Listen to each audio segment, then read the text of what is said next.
ফারুক ভাই এমন একটি প্রতিবাদ সভা আয়োজন করার জন্য আমাকে তিনি উপস্থিত থাকার জন্য বলছেন।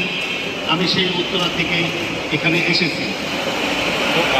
আপনারা যারা আমার সম্মুখে আছেন সকলকে আমার ধন্যবাদ জানাই।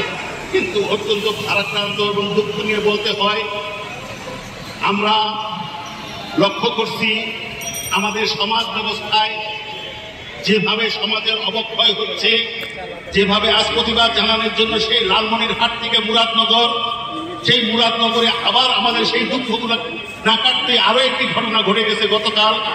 আমরা এই দুঃখে অত্যন্ত ভাবে দুঃখিত।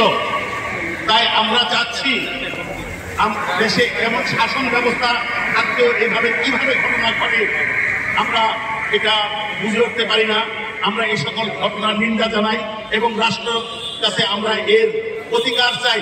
দেশে আইন থাকতেও আজ কেন আইনের প্রয়োগ নাই? কেন সমাজে এই ধরনের অশৃঙ্খলা, বিশৃঙ্খলা, খুন, ধর্ষণ, রাহাজানি, হত্যা কেন ঘটবে? দেশে কি আইন নেই?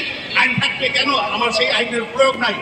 আজকে আমরা অত্যন্ত দুঃখের সহিত জানাতে চাই যে সরকারের কাছে আমাদের আবেদন, আমরা আর সহ্য করতে পারছি না। আমরা যারা মুক্ত চিন্তার মানুষ, আমরা অত্যন্ত ব্যথিত, আমরা অত্যন্ত দুঃখিত। আমরা সরকারের কাছে এর প্রতিকার চাই। সুতরাং সেই প্রতিকার চাওয়ার জন্যই আজ আমরা এই প্রেস ক্লাবে আমরা একত্রিত হয়েছি। আমাদের এখানে অনেক গুণীজন আছেন, লেখক আছেন, অনেক সুনামধন্য ব্যক্তিবর্গ আছেন।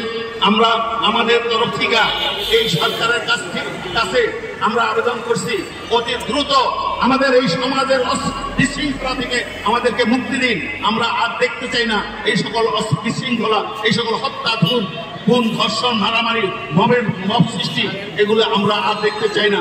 সুতরাং আপনাদেরকে এই প্রতিবাদ জানিয়ে আমি এখন আমার বক্তব্য এখানে শেষ করছি। ধন্যবাদ সবাইকে। আজকে গোটা মানব সভ্যতা উত্তাল হয়ে যাওয়ার কথা ছিল। একবিংশ শতাব্দীতে দাঁড়িয়ে মানুষ আইন নিয়ে প্রশ্ন তোলে, সেটা মানুষের অধিকার নিয়ে প্রশ্ন তোলে। তার অধিকারের সূক্ষ্ম বিশ্লেষণ এখন মানুষ করে। কিন্তু এই যে ব্যাপারগুলো ঘটেছে সেটা তো সেই আদিম যুগের বর্বরতাকে হার মানিয়েছে। একের পর এক আমরা কোনো সরকারকে দোষারোপ করছি না, আমরা কোনো সরকারের সময়কালকে দোষারোপ করছি না। কিন্তু যে সমস্ত জন্তু জানোয়ার এই সমাজে বসবাস করে, যারা এই সঙ্গের সাথে যুক্ত, তাদেরকে আপনি আইন দিয়ে কিভাবে আপনি